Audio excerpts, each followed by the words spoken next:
You are youth of the noble birthright. You may not at this time know what that means. It means that behind you are great men and women who did wonderful and brave things.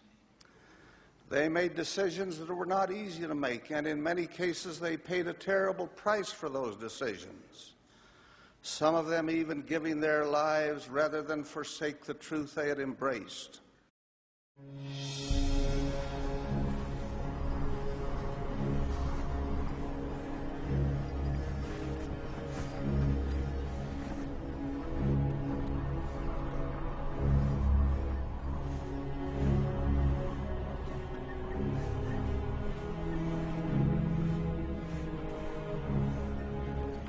I should like to tell you of three 18-year-old boys.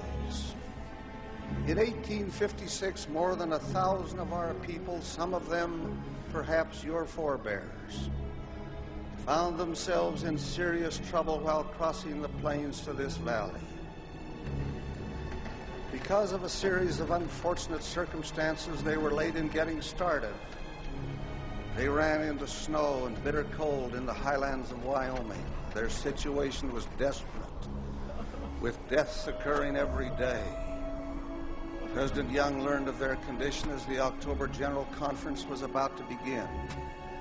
He immediately called for teams, wagons, drivers, and supplies to leave to rescue the bereft saints. When the first rescue team reached the Martin Company, there were too few wagons to carry the suffering people. The rescuers had to insist that the carts keep moving. When they reached the Sweetwater River on November 3rd, chunks of ice were floating in the freezing water. After all these people had been through and in their weakened condition, that river seemed impossible to cross. It looked like stepping into death itself to move into the freezing stream. Men who had once been strong sat on the frozen ground and wept, as did women and children. Many simply could not face that ordeal. And now I quote from the record. Three 18-year-old boys belonging to the relief party came to the rescue. To the astonishment of all who saw, they carried nearly every member of the ill-fated handcart company across the snowbound stream. The strain was so terrible and the exposure so great that in later years all the boys died from the effects of it. When President Brigham Young heard of this heroic act, he wept like a child, and later declared publicly that act alone will ensure C. Allen Huntington,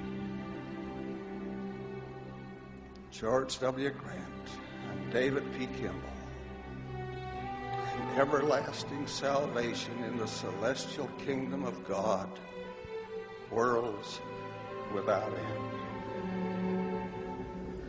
Great was their heroism, sacred the sacrifice they made of health and eventually of life itself to save the lives of those they assisted, to be true to that great inheritance, true to the faith that our parents have cherished, true to the truth for which martyrs have perished, to God's command, soul, heart, and hand, faithful and true we will ever stand.